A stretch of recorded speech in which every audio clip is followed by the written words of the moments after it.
Okay, good morning, everyone. You're all very welcome to today's webinar. We'll be looking at the priorities for meeting the UK's data centre energy requirements.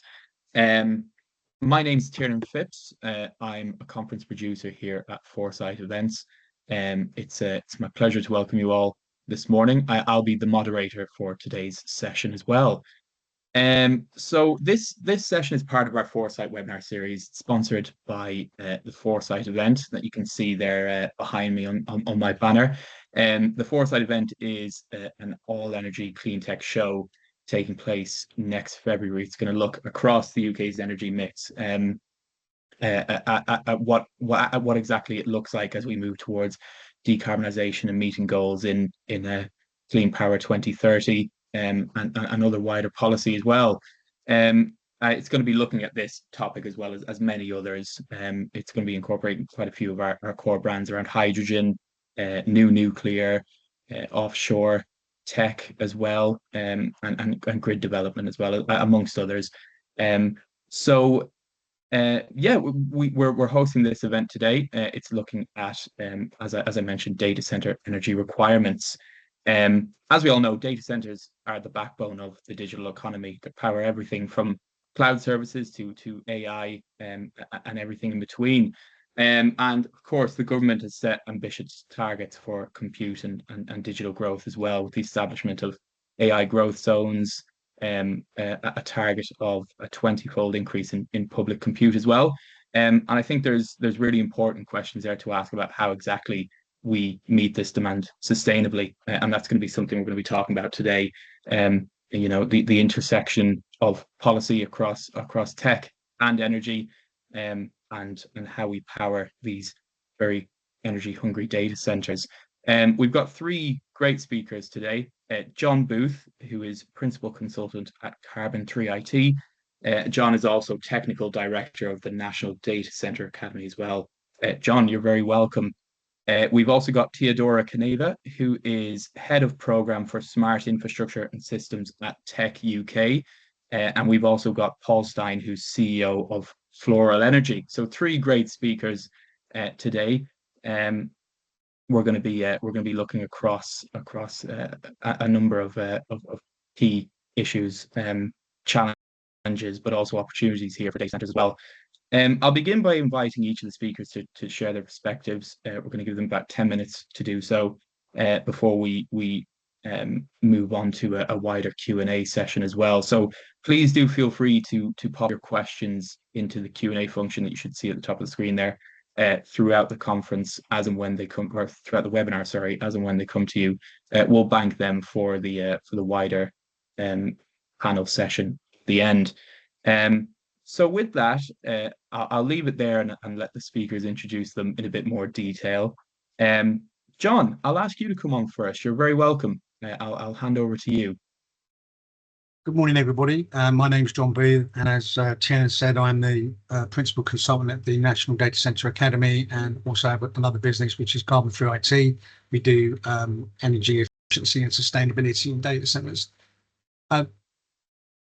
From the perspective of the meeting the UK's data center energy requirements, we've obviously been keeping a very close eye on what's been going on over the last couple of years. In fact, I think our data goes back to about 2010. What I've noticed in terms of the national grid itself, back in 2010, we were importing energy from France principally, but also Belgium, Denmark, Ireland, Netherlands and Norway. Probably only in the evenings from about 8 o'clock through to 12. It wasn't a very big percentage, 2 or 3% of our energy needs are met by those interconnectors. Now it's currently 9.1%, and it's all day and all night that we're importing that energy. And this has largely been driven by the closure of some generating assets, principally coal. And what that's meant is that our balance has somewhat changed. And I think that's all very well and good, but now we're faced with three principal challenges. One is the electrification of cars and the EV charging rollout. We also have a drive to heat pumps for housing heating. And then we've got this additional need, which is a fairly recent need for huge AI data centers to be installed. And I'm a bit worried about the impact of all of those three issues, but AI in particular, on our electrification grid and also our decarbonisation efforts. And one of the things we're doing is we're actually announcing a number of one-day courses at the National Data Centre Academy. We'll be announcing them on the National Data Centre Day, which is the 12th of September. So watch out for those. But that's where I'm coming from. I am concerned about the potential and projected energy needs moving forward. And I'd be interested to hear from Teodora and from Paul about what we're planning to do.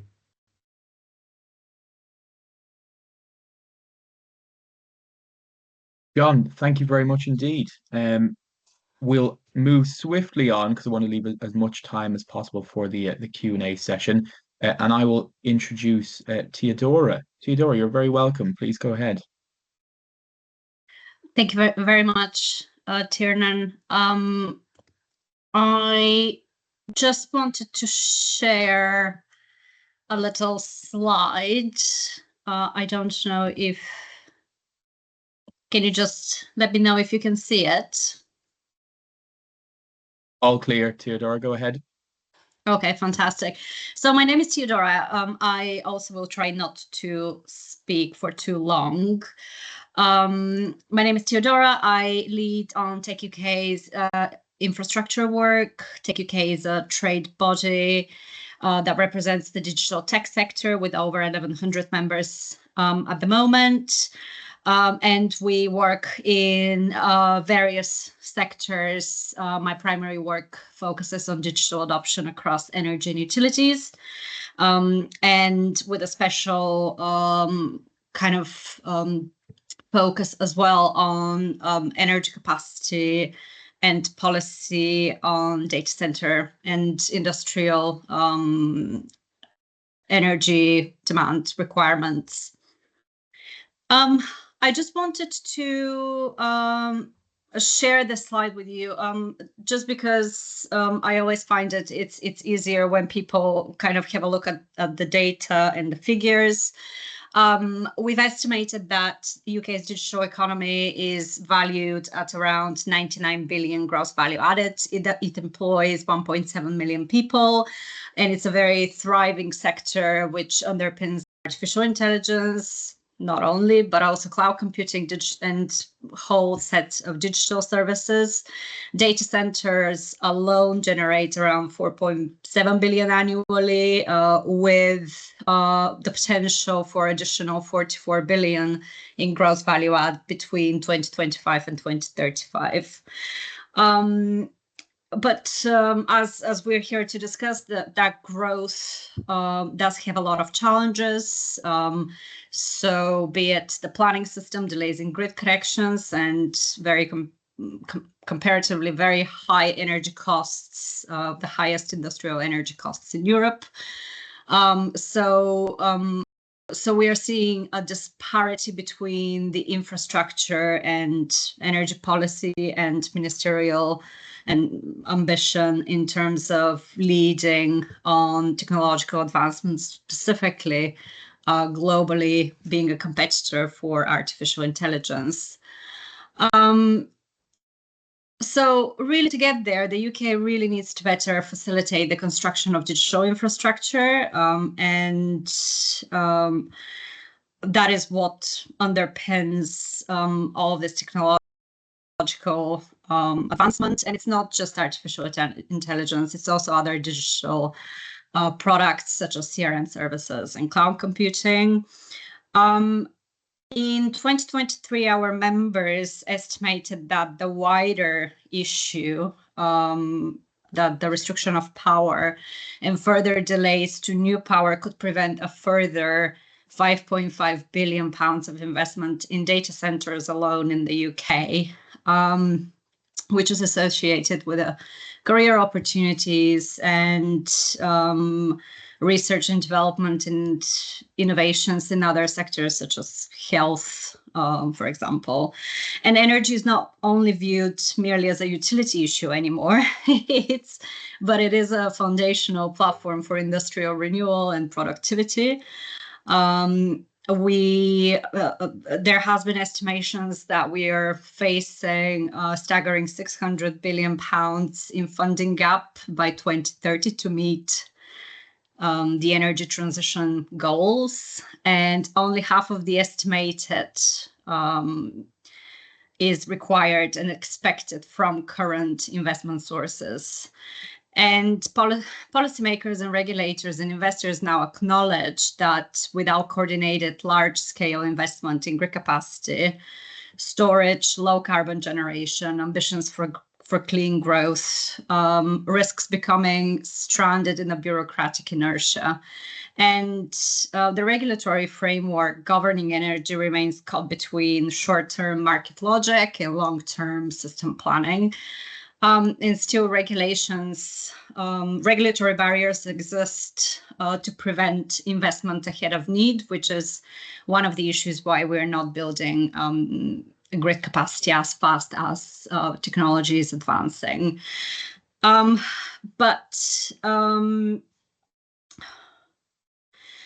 the rising cost of electricity is already having a cascading effect on digital businesses.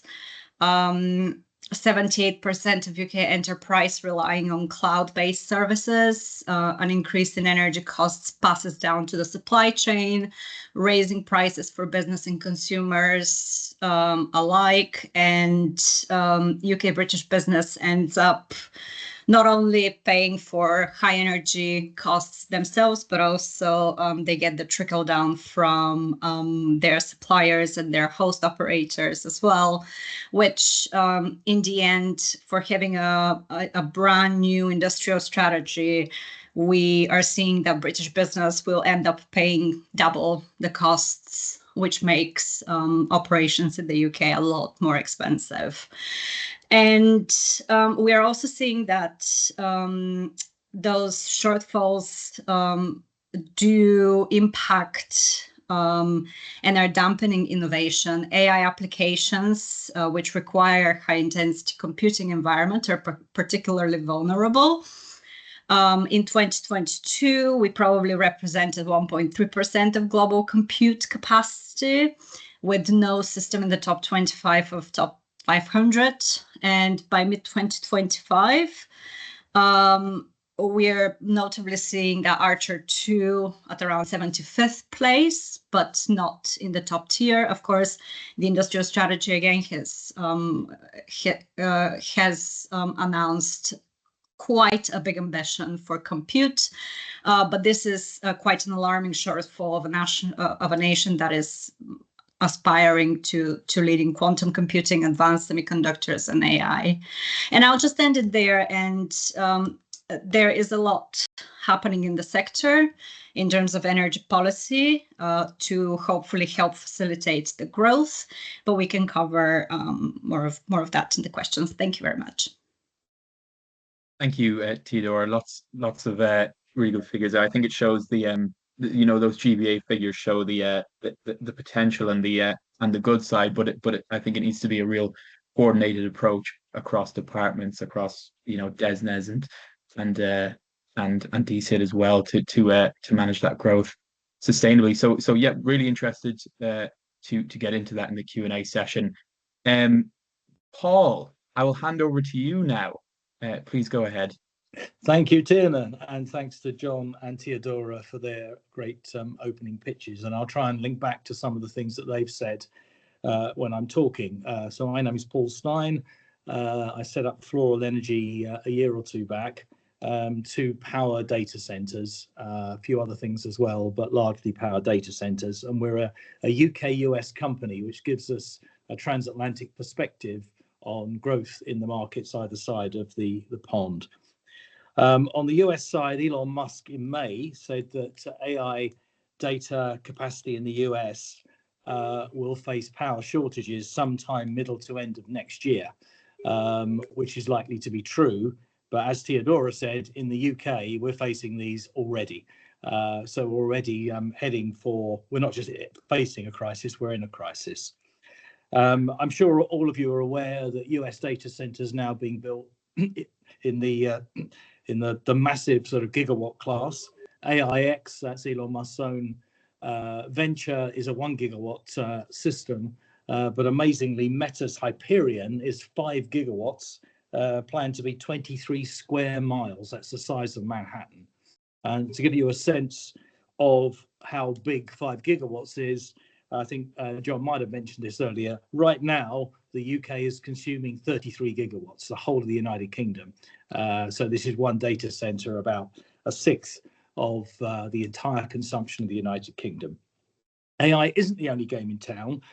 In fact, right now, it's cloud that dominates the data centers around the world, but AI is growing really rapidly. Right now, AI is 33% of global DC capacity, but that is likely to overtake cloud very rapidly. So for the UK to remain relevant with some sovereign capability, low latency applications, we really need to up our game in power availability. And that was definitely Teodora's message, which I completely concur with. Now, the electricity grid, unfortunately, is not the answer. And some of John's points are completely right. There's huge undercapacity. One development that we've been working with asked for 300 megawatts, so quite modest by some of these gigawatt scale requirements, and they've been told by National Grid not until 2033. Well, the whole AI revolution's sort of gone and moved on by then.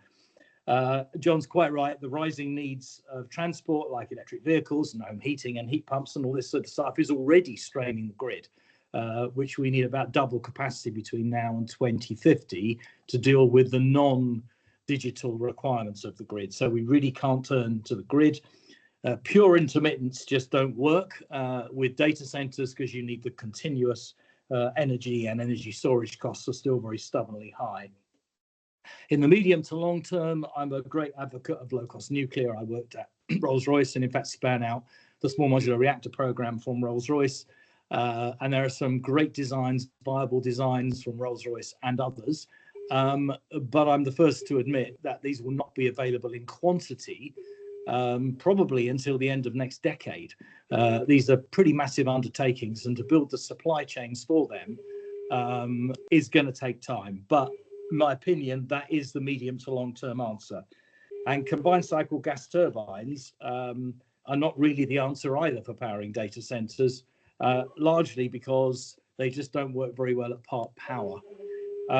So this company, Floral Energy, I've set up, has been set up to develop scalable microgrids. So these are very, very large banks of gas reciprocating engines coupled with solar and battery, using digital twinning so we can simulate the entire operation of the whole energy grid, designed to scale up right the way to 500 megawatts and up, and then do technology insertions, some of which are some key IP to recover energy from the data center that would otherwise be wasted, which you can't do on grid, by the way. So if you want to couple it back into the energy cycle, to do carbon capture if required, and various other tricks that I won't go into now, to steadily reduce the emission profile of these data centers until nuclear comes along.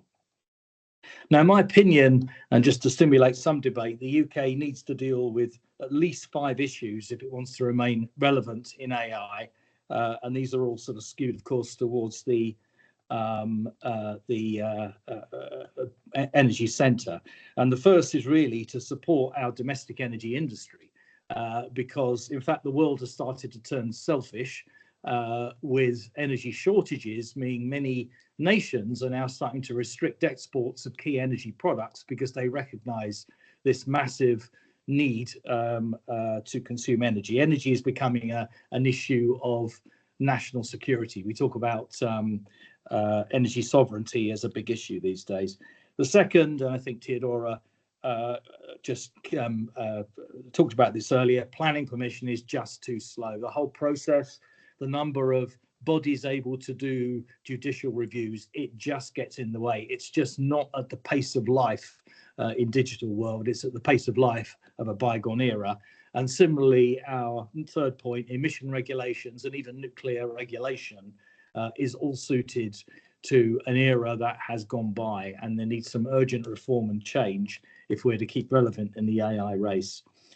The fourth point, and John sort of partly alluded to this, I think we've got an issue to do with social tension coming up as well, because with rising energy bills, if all of the low-cost energy technology is used to power data centers and average people's energy bills are going up, as Teodora says, we've already got the highest industrial energy costs in the world. Our domestic energy costs are just outrageously high. And if low-cost nuclear is being used to power data centers, the government needs to face up to the tension that's going to be caused by that.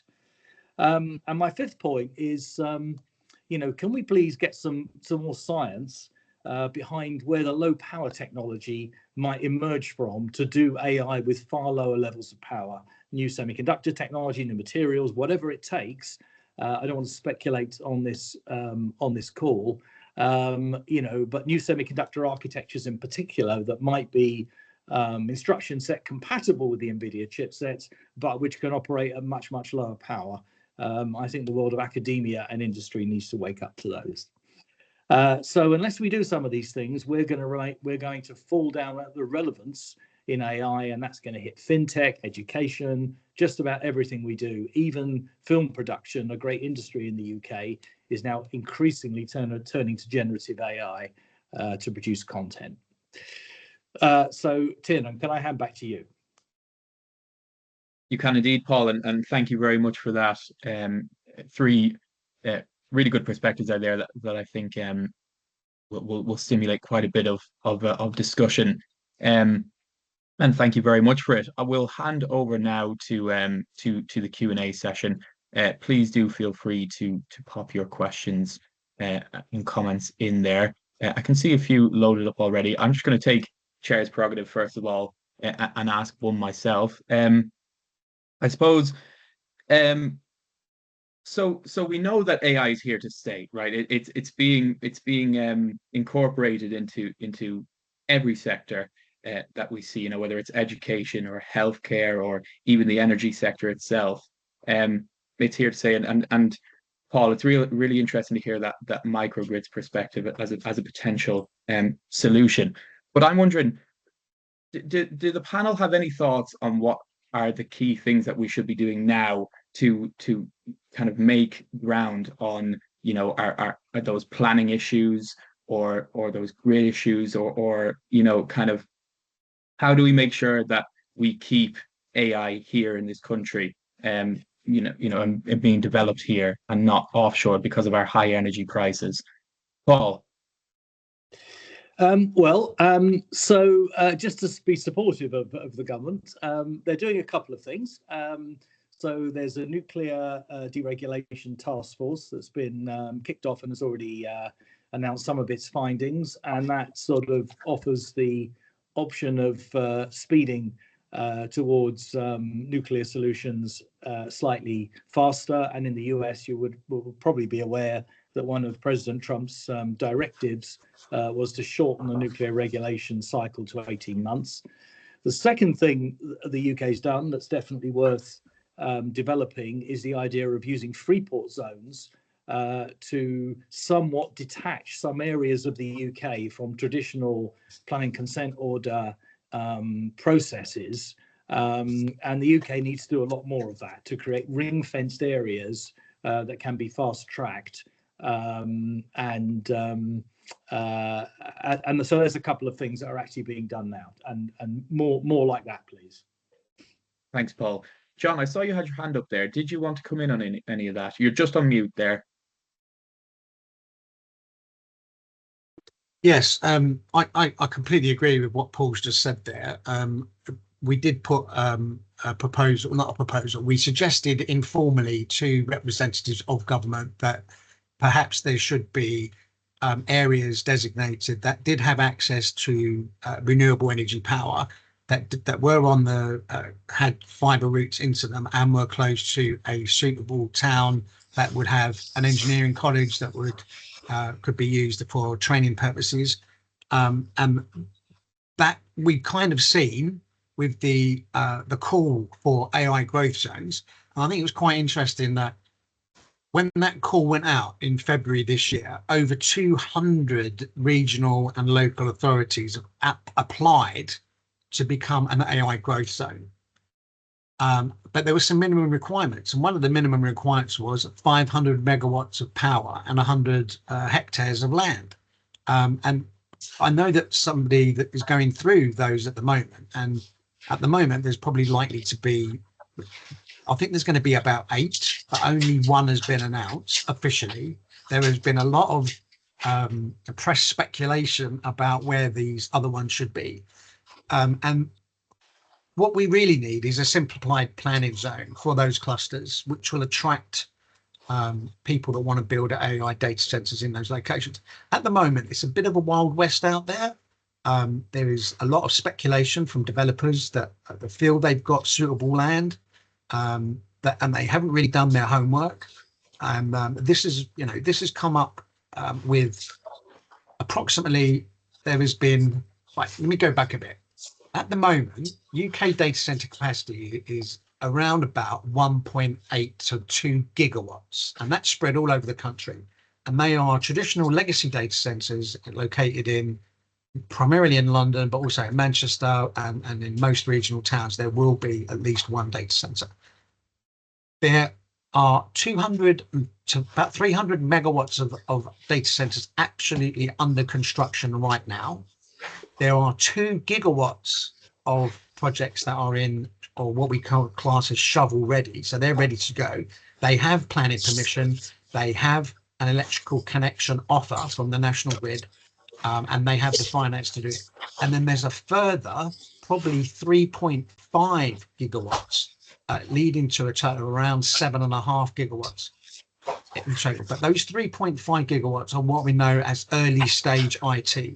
So the land's been identified. They've announced that they're going to build a big braggart data center, but they don't have the finance, they don't have the planning permission, and they certainly don't have a power offer from the national grid. I think that speculation and that activity doesn't do this industry any good at all. And it also skews government thinking on what needs to be done. What really needs to be happening is somebody needs to sit there, a round table, and go, right, this is what we're going to do. This is where we're going to do it. This is how we're going to plan for it. And if it needs additional power, then I think Paul comes into play with the microgrid option. And to be honest with you, I think he was quite right. People are going to get annoyed if they see these big energy guzzling data centers being put up in their backyard and their electricity bill goes up for the sake of it. At least if it was microgrid power, then the developer is paying for that access and it shouldn't impact on people's electricity bills. But on a wider aspect to that, our energy is the highest in Europe, and that needs to be addressed, because the reason for that is because we're linked to gas, and it doesn't, whatever happens, there is something called the better arrangements, which is basically 24-hour forecasting of energy consumption in the future. And all of the generators put a bid in on what's happening. So, over the weekend, we had some really good sunny weather. So there was a lot of solar coming into play. We've got the wind as well. What happens is all those bids go in and then it defaults to the highest bidder, which is always gas. So our energy bills are high because of gas. And that might not be how your generation mix is, but because of the way that the government structured those arrangements, we're paying for gas, which is the most expensive thing, because of the Ukraine war and because of restriction in supply, energy, going elsewhere. Even I've heard about tankers being diverted mid-route to go to somebody that's paid more for their gas, and we need to do that. And perhaps one of the things, and I'm going to speak to Teodora about this separately on another meeting that we go to, maybe there should be a special tariff for data centers, which is considerably less than the 25p per kilowatt we're paying at the moment. And I think that if we did that, then that could really change the skew here, because that makes it attractive for developers, and developers will provide funding if they know they've got stable energy prices.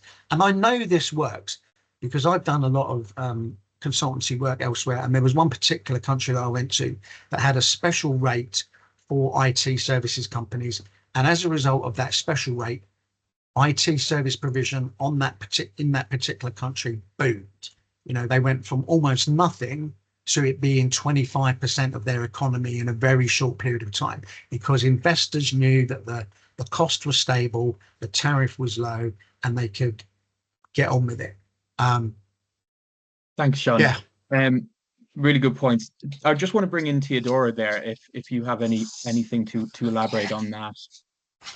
Yes, of course. And John and Paul are completely right. We definitely need to see, for example, a more elaborative incentive around the AI growth zones. Why should companies locate there? Why should they invest in skills and the local infrastructure? How can those areas, similarly to free ports, provide those necessary incentives for business to locate? So lower planning consents, immediate grid connection, or a stable supply of energy. What we see is that even projects that have received planning permission and have their business plans developed and have received grid connection contracts. Those contracts change all the time. Then at certain point, they may get a delay in the connection, and there is no legal binding agreement. Delays could equal 5-8 years, which is detrimental to the business, and those are multi-million-pound investments as well. We see also a disparity between network operators' standards. Ofgem will be publishing their response to the end-to-end network connections consultation that was running and reviewing those standards and processes by network operators sometime in September.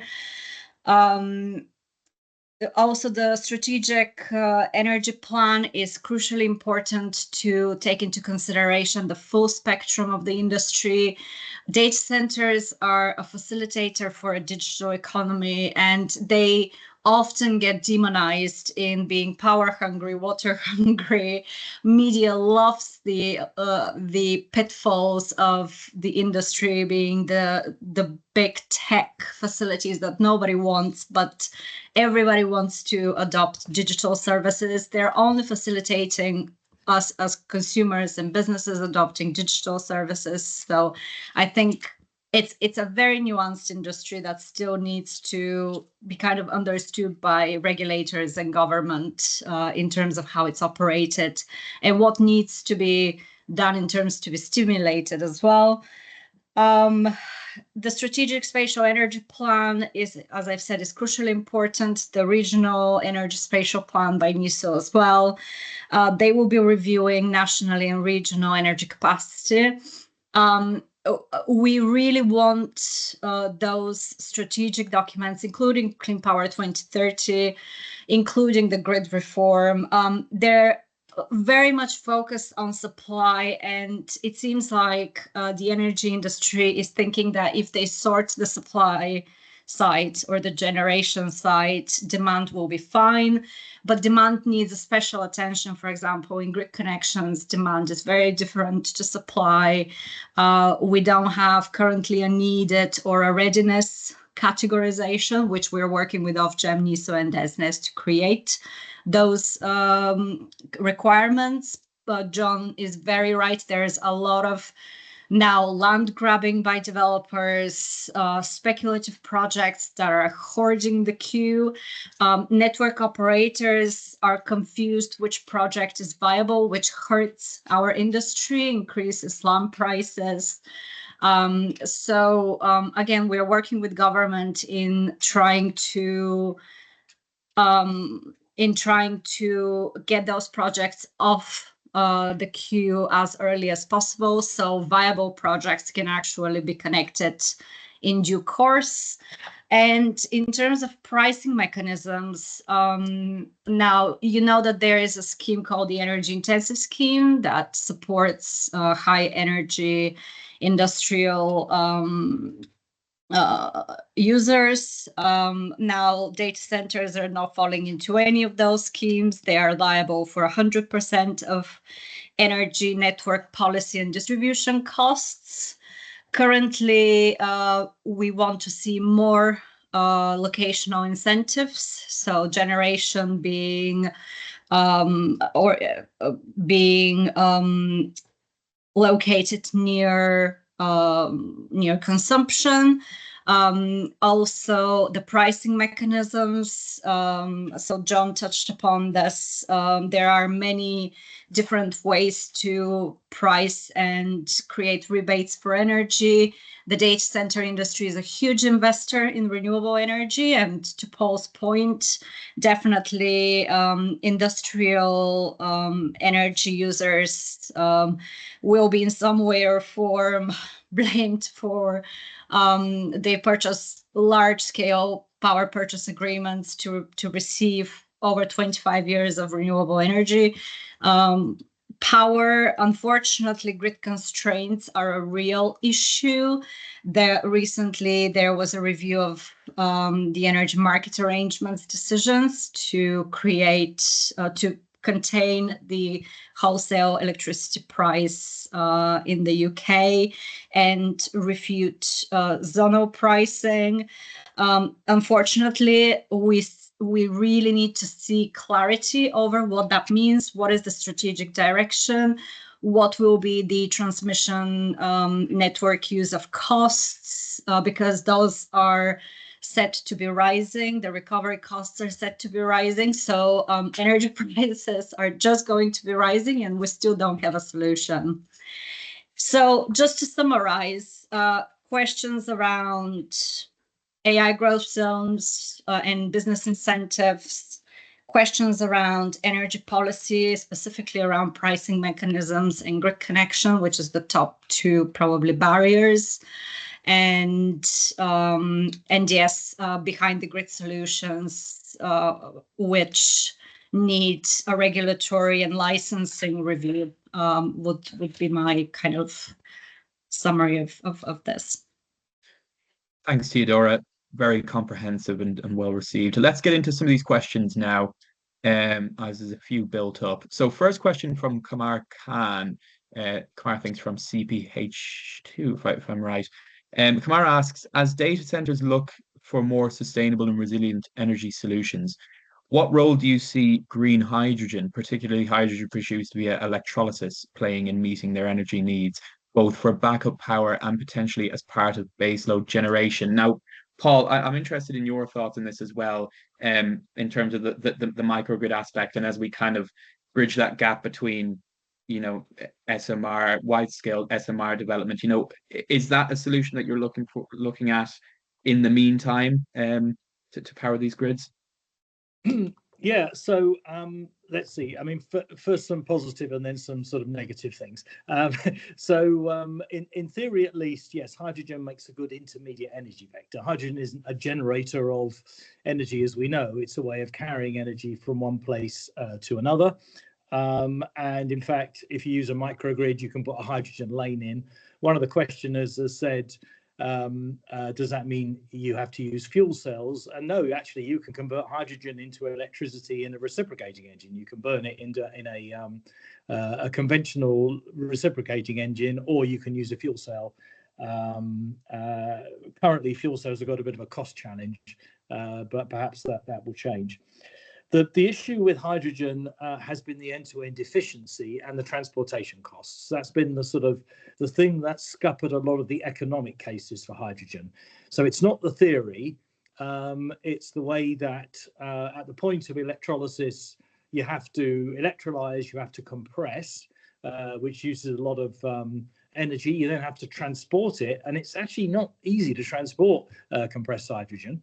And then when it arrives at the place that it has to be, you don't have to convert it into a usable energy via a fuel cell or a recip engine. So what's been happening is that the actual economic case for doing it that way round has been challenged in some areas. Some uses of hydrogen are great. So the right bus company uses electrolyzers in bus depots to power buses, and because you always come back to the place that you generate the hydrogen from, because a bus route is circular, it's a brilliant use of hydrogen and a great case study for a good use of hydrogen.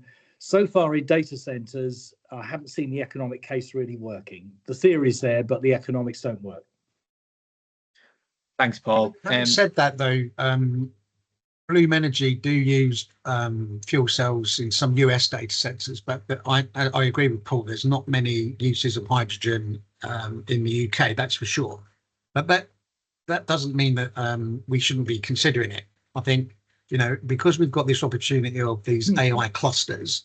I mean, I was quite alarmed actually last week when the choice at Teesside appeared to be a hydrogen plant or a data center, and they decided for the AI data center, when really I felt that there was room for both options, because it'd have been an ideal synergy using the hydrogen to power that data center that would be located very close by. Thanks, John. Paul, any very quick thoughts on that?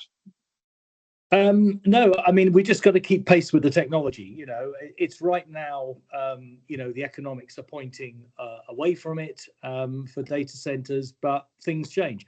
Right now, we're facing quite high costs of fuel cells, but, you know, a lot of development's being done, and maybe, you know, maybe those costs will come down, the reliability will go up.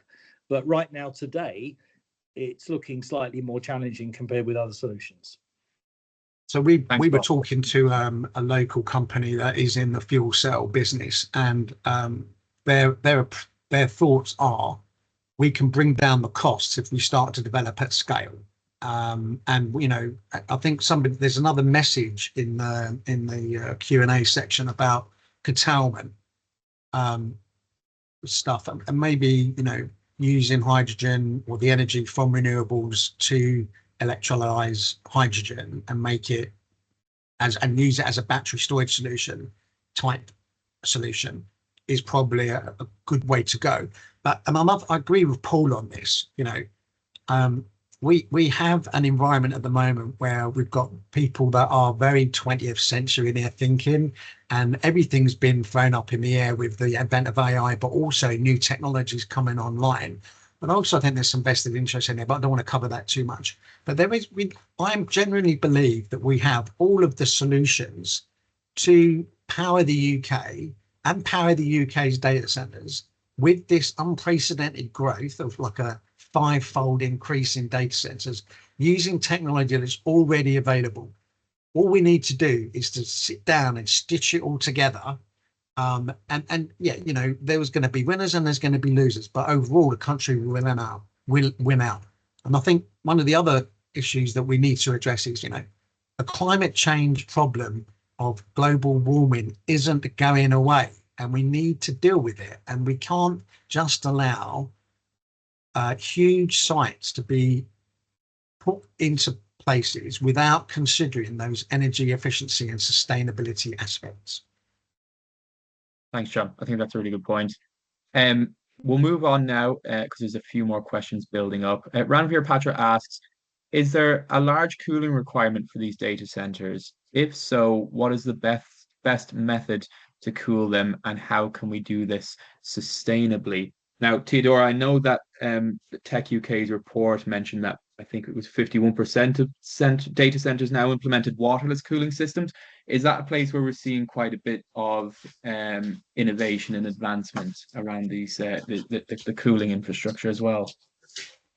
Yes, absolutely. And you will see a lot of media attention on water as well. Now, the UK, and we are very much involved in this conversation. The UK is definitely struggling with water sources and supply. Now, what is happening in the UK, and often we see specifically in the media, the data center industry being compared with countries like the US, we're not using the same technology in the UK.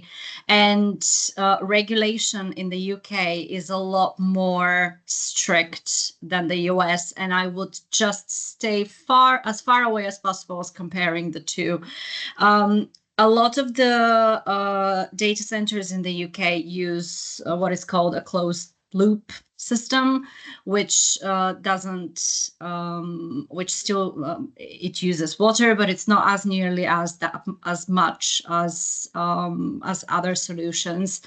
Other reasons for this is the climate in the UK is much cooler, so you need a lot less solutions to cool down the system. And I don't want to spend too much time on water right now. You can read our report, which was written together with the Environment Agency, and I just want to flag that the industry is very much also aware of the challenges on also energy efficiency and climate resilience, and their facilities are incredibly sophisticated. The campuses are built with very much of an environmental perspective in terms of also they foster and store water. They also continuously innovate in terms of energy efficiency. There are legacy data centers that are very, very old, also in the UK, but they're very, very small amount. And I'll just end it there. And I'd just like to add, right, so when with the climate change agreement for data centers, which was based on the PUE, back in the very first year, the average PUE in the UK for data centers was about 2. And what that effectively means is that for every 1 watt of electricity that we're using to power the servers, there is an additional watt to power the cooling infrastructure. That has drastically been reduced over the last 14 years or so. And now the average is around 1.5. And then as Teodora quite rightly says, there are still a lot of legacy data centers that are higher than that. But some of the newer data centers, which are availability zones and hyperscaler zones in the London area and elsewhere, they are down to about 1.3, in some cases even 1.2, which is a fantastic improvement on where we were, a relatively short time ago. And I think one of the things that government needs to do is to put those PUE targets in planning permissions, which kind of like forces the debate. But it's not that they need forcing, because they absolutely love to put in really hyper efficient facilities. And of course, the other thing to consider is that, and Paul kind of alluded to it, when you've got AI data centers, they do contribute a great deal of heat, right? Because the chips that are used are very high. They're 1 kilowatt in the latest rendition. I've seen some advanced information from a chip company that suggests that we are going to move from around 50 kilowatts per rack for AI today to about 600 kilowatts per rack in the next edition. And that is going to cause a huge innovative drive into how do we power a rack with 600 kilowatts of energy, but also more importantly, how do we cool it? And I think what we'll see is a drive to more liquid solutions. Now, we're already using closed loop cooling. That's usually to crack units and chill a plant. What the kind of liquid cooling approach is rear door cooling. So we're moving the cooling closer to the IT. There is also direct to chip cooling, and there's potentially immersed compute cooling. And that's one of the things that we are seriously evaluating, having a training center or training portion of the NDCA, the National Data Center Academy, to teach the immersed compute skills. Now, with immersed compute, we kind of get a better kind of return, because that also addresses the UK government's heat zone strategy. So potentially we could be using smaller urban type data centers that are equipped with immersed compute cooling to help with some of the network district heating zones that the DNES are actively advocating at the moment. So as I said earlier, I strenuously believe that all of the solutions are in play. We just need to sit down and stitch them all together.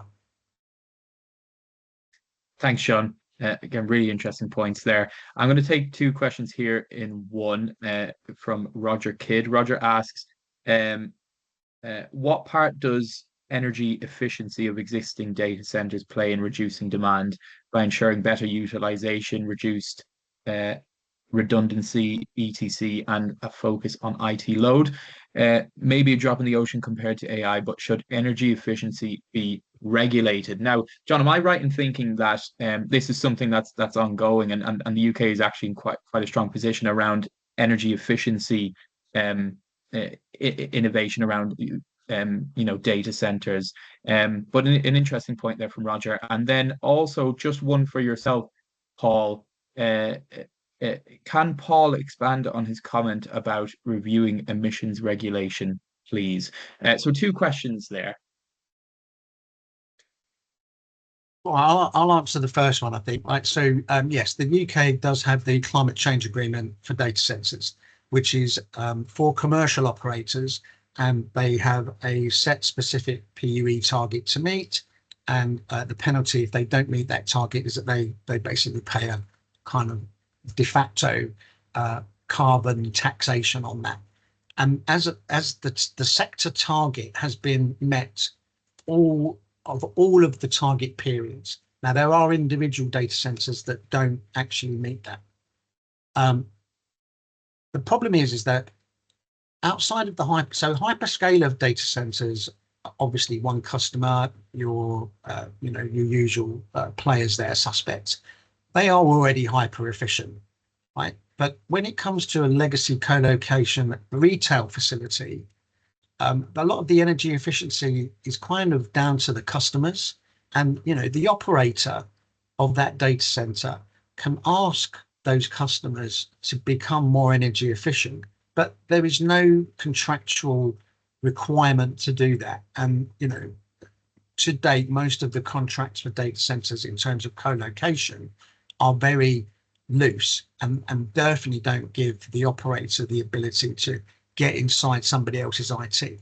Now, in Europe, that is changing, right? So there is the Energy Efficiency Directive, and there is a requirement for organizations to report on their power usage effectiveness, the amount of power that is derived from renewable energy sources, either direct or from power purchase agreements. There is a requirement to report the IT energy efficiency and the IT energy utilization. And then finally, there is a requirement to report the energy reuse factor. I have to say, an analysis was published earlier this week. Unfortunately, I appear to have lost my access to the portal, so I can't get to read it. But I would say that progress has been patchy on that. And that has been some of the operators citing privacy laws because they don't want to antagonize their customers. And in some cases, customers have basically said, we don't want you to share that information. So I think I see this as very much as being a first stage in this. And there is there's a few bits and pieces that need to be done before we can start to evaluate this. So there needs to be better monitoring in the facility. I think those contractual arrangements between operator and customer needs to be strengthened as well, so that they have to provide that information so that they can then forward it on to the authorities. There is an aspect of Big Brother about this, but I think if you're forced into looking at something, and necessity is the mother of invention. So I think that there is the possibility of improving using Green Software Foundation, SCI metrics, etc., and thinking about your code for everybody. But the hyperscalers are showing us the way, right? So we know that they run super efficient facilities. Yes, they have big energy users and big water users in the States, not so much in Europe, I wouldn't have thought. But we have to start somewhere, and this is drawing a line in the sand, right? So we need to do reporting. We need to see what the progress is, because once we have that data, then we can start to use that data to improve moving forward. So we have to do something. Thanks, John. Paul, we're hurtling towards 11. Any thoughts on the reviewing of emissions regulations? Well, I think we just need a lot more understanding between the energy generators and the regulatory people. Rather than knocking UK regulation again, which is a bit unfair because we've been knocking them all morning, I'll just quickly say, for example, we're trying to look at a system in Spain, and every single iteration or change to a power generation facility requires a reapplication of emission control. So even if you're inserting technology that is stepwise moving down the emissions, there's sort of a view that it's a completely different power station, so you have to reapply every time. So you know, that's an example. Admittedly, that's Spain and not the UK, but it's just an example of a sort of disconnect between, you know, the real world of needing to drive down emissions and improve efficiency, and a regulatory framework that is largely a bureaucratic engine. So we just mustn't fall into that trap. I could give you some negative examples in the UK, but I think I've knocked UK regulation enough in this call, and we're here to promote AI and the growth of AI in the UK, not to knock it. Thank you, Paul. As long as it's sustainable and energy efficient. Given, John, I think it's a huge part of the discussion. A really interesting question here from Bob McDonald, and Bob, thank you for the kind words on the session. Bob gives his thanks to the presenters as well. Bob asks, is it vital? And I think this goes to your point, John, around the solutions being there. It just potentially needs more of a joined up thinking on this. Bob says, is it vital that we consider the holistic problem, data, power, reliability, connectivity, location, funding, etc., etc. At the moment, Bob argues that too many people are only focusing on their piece of the puzzle. Companies like Google and others are pre-investing in future power, like small modular reactors. In the UK, he says we're too often reactive to a situation rather than proper holistic planning. And interestingly, Bob also mentions the situation in Ireland around how there's a de facto moratorium, I think, on data centers, especially in the Dublin area. So Bob says he says lessons to be learned from other locations around the world, and I suppose it's that question of, is it vital that we consider the holistic problem and look at this in the round? I suppose, is there thoughts there, Teodora, on that's probably what the AI Energy Council will look to do as well, to a certain degree, but do you think there could be more joined up work around that, addressing the multifaceted challenges here? Yes, absolutely. The AI Energy Council and its subgroups are looking at various challenges, and the council is chaired by both of the Secretary of States, which is good. You may have seen, for example, yesterday there was some social media tension between different ministerial ambitions. Now it is so you will see also in the media that technological, or let's say AI leadership, has been set to impact delivery of net zero, and we're really conscious of these debates, because reaching net zero is incredibly important, as is consumer energy prices. You and myself and everybody is a consumer of energy as well, so we are also paying a huge amount of money for energy in the UK. What I feel like we still haven't got to is that industries are now entwined with infrastructure, and we need to have our technological ambition or AI strategy to be our energy strategy, and our energy strategy to be our if AI is the route that the government wants to go down to and attract skills and investment in the UK, we really need that comprehensive view. Now we're going to see a devolution bill in coming through Parliament in September. Regions will have a lot more power to also design their economic plans, and they will have a lot more funding to deliver on those economic plans. We really think that regional and local government has a huge role to play in being more proactive in terms of also their infrastructure assessment to correspond to their economic needs as well. Hopefully the regional energy spatial plans that NISO is coordinating will hugely help with this. We also think that regions and large cities, we've already been approached by some, but they also need to proactively look at locational challenges for industries within their city regions, and perhaps do an assessment and point such industries like data centers in London. We all know there is a challenge there, but London as a city could coordinate this and be a proactive player in attracting or locating industries in its remits. So as I've said earlier, the energy challenge is not only a utilities challenge anymore, it's an industrial challenge. And I've also mentioned that some of those costs trickle down to the business consumer, and businesses really should be able to grow. If we want this business growth in the UK, we really need to provide the right infrastructure and costs to foster the growth, attract talent, build the right skills, and that trickles down to different sectors like health, education, research and development, sciences. So very much on board of the collaborative, interrelated challenges there and strategic approach. Thanks, Teodora. Really interesting. John, if you don't mind, I'm just going to move on because I want to get to this last question before we finish up, if that's okay. And I suppose it's a really interesting question here from Nick Kronberg.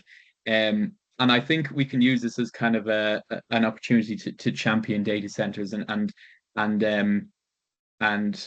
kind of elaborate on what needs to happen now going forward to allow for this sustainable growth. Nick makes some really good points around. He says, my understanding is that data centers typically employ very few people for their size and energy consumption. So most of that GVA will flow to large, often transnational corporations rather than people and their communities. Given data centers require such a large amount of resource that could be used to decarbonize industries that employ far more people, why should data centers be prioritized? Now, I think it's understood that they're vital for our digital growth and our really ambitious plans that we've put in place here. I suppose the question is, why should they be prioritized? And I think I'd add to this, how can we ensure that GVA that they create stay in this country? And I suppose that gets to the heart of how it's really important to kind of get ahead in terms of AI growth now, and developing those really innovative AI companies here in this country as well.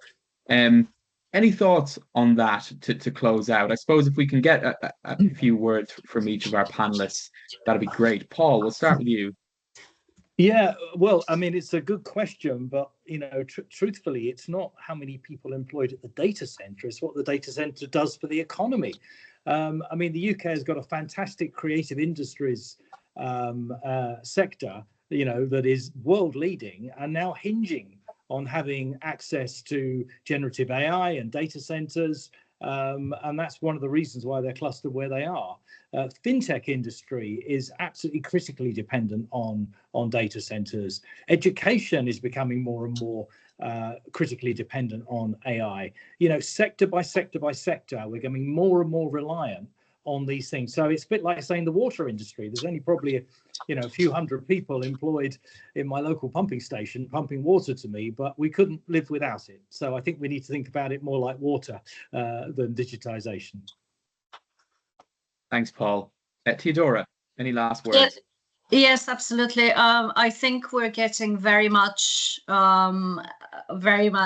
focused on data center facilities, which again I really want to caution against, because it's really dependent on will specific areas of the UK have that computing capacity. Paul is extremely on the point there. That compute capacity creates a massive opportunity for industries to grow, creative industries, sciences, research centers, health. I mean, sometimes it depends, should there be a new hospital with digital services provided in that hospital, in that region or location.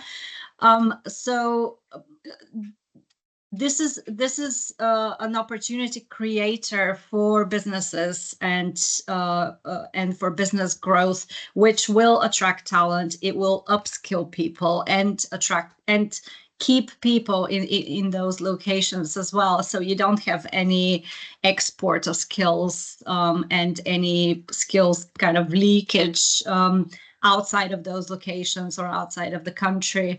So the underpinning infrastructure is crucially important for various industries. Thanks, Teodora.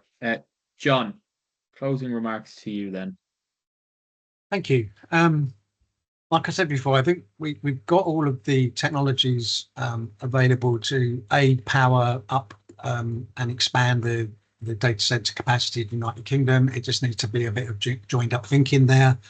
I'll give you an example. So we spoke to a developer not very far from where I live, and I asked him where his data center was on this wonderful new development that had like 1.5 million square feet of office and technical space. And he went, oh, well, we've got other land available nearby that we can put the data center on. And I kind of went, well, that's not the point, is it? The point is that your master plan should have included a data center from day one. And I think there's some work to be done with the architects and the people that are doing property development, that they need to consider digital infrastructure within their plans from day one. And I'm happy to announce that we do cover that in one of our courses at the NDCA. I'd just like to come back to the point that Nick made. Yeah, and I think Paul is quite right. You know, there might only be like 6 or 7 people pumping water to him that work at the local water authority, and that's kind of the same as a data center, but there's probably a little bit more people, and there's definitely more people in the wider ecosystem. So, you know, from design engineers to mechanical electrical engineers to leak detection companies. We're actually doing a research piece at the moment on you know, what the wider economic contribution is, and I think it's very easy to get swayed by what you hear in the US. Now, in the US, local authorities have the ability to implement tax on data center developments in their jurisdictions. We don't get the same ability in the UK. You're taxed and it goes into central government coffers. So the ability of being able to focus on the local community at that level is limited. However, there are things called Section 106 agreements, which are effectively the local authorities' way of getting more assistance into the local area via those Section 106 agreements. And that could be things like you must employ 20% of your of local labour during your workforce. You know, you must provide high-speed connectivity to local schools. You must run kind of digital workshops for aged people and those sort of things. And it can even go as far as you will commission a piece of digital, piece of art in that space around your facility. So I think there is definitely, like I said, we have everything that we have that we need to do. The thing is, it's not all joined. We need to join the dots and stitch it all together. And then I think we'll be able to meet this. And it is a huge challenge. It is a huge challenge, but we mustn't allow that to, you know, the energy efficiency and the sustainability and the social aspects of that to fall by the wayside in some space race type activity. We need to make sure that we're bringing people with us on that journey to get to where we need to be. Thanks, John. I think that's a very good place to finish what I think has been a very, very fascinating discussion. I think we've covered a lot of ground. There's still quite a few questions in the chat that we didn't get around to, so apologies for that. But I think we managed to cover a fair bit of ground there. I think some of the key takeaways that I've got there is that this is a real challenge in terms of how we meet these our data center demands in a sustainable way. And whilst they're crucial for digital growth, there's a real conversation to be had there around how we do it, how we join up all of the different aspects to that, whether it's water or cooling or power or location or grid connection. And then while looking ahead to those really innovative solutions like microgrids and SMR technology as and when it comes, hopefully it will stay on track, and Rolls-Royce SMR will give us that technology, and others will follow suit as well. So I think it's still a lot to discuss, but I think we covered a lot of ground here. So I'd like to thank all of our panelists, Paul, Teodora, and John, for your contributions. Really, really interesting, and thank you very much for joining us from the floor and asking those really thought-provoking questions. So thank you again. Just to remind you all that this is part of the webinar, the Foresight webinar series. Please feel free to check that out. If these conversations are of interest, we'll be covering this and a whole lot more in that series. And of course, it's leading up to the Foresight event, which, as I mentioned at the start, is an all-energy clean tech show looking across the energy sector in the UK, looking at some of those challenges, but also those opportunities. And Teodora, I think it's interesting what you said there around, energy. It's not just a utility challenge or opportunity now. It is an industry opportunity and challenge as well. So it's important to look at it like that as well. So I'll with that, I'll say thank you very much once again. And just one last thing. There will be a recording of this webinar that'll be following later on today, so do keep an eye out for that. But with that, I'll say thank you very much. Enjoy the rest of your week and weekend when it comes, and we do hope to see you again in the future. So thank you, everyone. Bye-bye. Thank you very much. Thanks, Teodora. Thank you.